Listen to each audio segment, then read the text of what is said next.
When you become 18, you become always against marriage. But when you were 3 years of age, you were for marriage, your parents' marriage.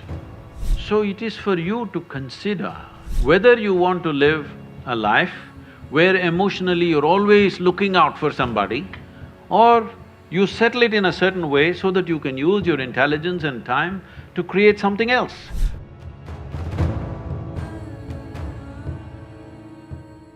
I had this belief, or in fact, maybe I was made to believe this whole concept of one life, one partner.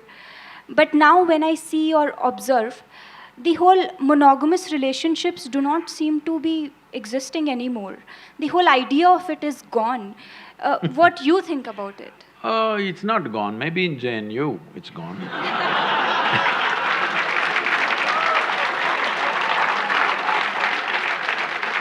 In the rest of the world, it's not really gone. Even if you go to United States where there seems to be so much promiscuity, even there, when people marry, they believe it's for life. But of course, 2 years later, life gets over. That's another matter, but when they get married, they believe it's for life. That's why they invest in the diamonds. They think it's a lifetime investment. They're putting on that, but unfortunately, for all kinds of things, relationships go wrong. And one reason they go wrong so easily is because people are meeting much later in their life. See, when people met much younger, when their personalities were not concretized, they met early, 17, 18, then two people became like one person very easily. Now they're meeting at 30. Now both are concretized, two concrete blocks. But I'm seeing young people, if they marry, they hang on. If people marry over 50 years of age, they hang on because they have again softened up, concretized again. Between 30 and 50, it's a bit of a concrete block, strong persona. Now, friction happens. Well, if they are wise, they will find something beyond. Well, monogamy and polygamy or whatever kind of gamy, if you want to see, the important thing we need to understand is, we are all here. You and me are here. This means a man and woman came together some time ago. Maybe you think their parents, they don't love, they don't do sex, they don't do anything. Just because a priest uttered a mantra, you were born, probably. No, it's not like that. Somebody had a physical need, so they handle it through marriage, and we are here. When you become 18, you become always against marriage. But when you were 3 years of age, you were for marriage, your parents' marriage. When you were 3 years of age, were you not glad your parents had a stable marriage? Hello? Yes. When you're 18, you think of free sex and no marriage and everything.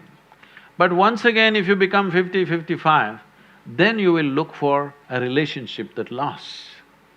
So it is for you to consider, because it's your life, to consider whether you want to live a life where emotionally you're always looking out for somebody, or you settle it in a certain way so that you can use your intelligence and time to create something else. Your research, your work or whatever you're doing, if emotions and body are settled, actually, your ability to use your intelligence will be much better. Otherwise, every day you have to walk around to find somebody. No, I'm not making this thing because I feel so bad in United States. People I know that thousands of people are involved with me now. People over 40, 45 years of age, women I'm saying, wonderful people. But they are all on this… these days they've all gone online. Otherwise, they go sit in a bar and wait. Somebody needs to pick them up today. It's terrible. Tinder generation. I'm sorry? Tinder generation. Whatever you want to call it. When a woman at 45 should have been loved and respected in a proper atmosphere, now she's sitting there looking for some strange guy to come her way, and she's going to make the judgment in the next 10 minutes when he buys her a drink or a dinner or something. This is tragic.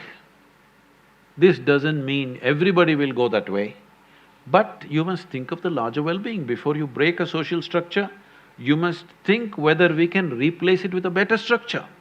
At any point in our life, let everybody understand this, whether it's a social structure or a political structure or a psychological setup in the society, whatever, before we break it, we must think through whether we have a better alternative system. Without an alternative system, if you break the existing damn thing that's working reasonably well, then it'll go crazy.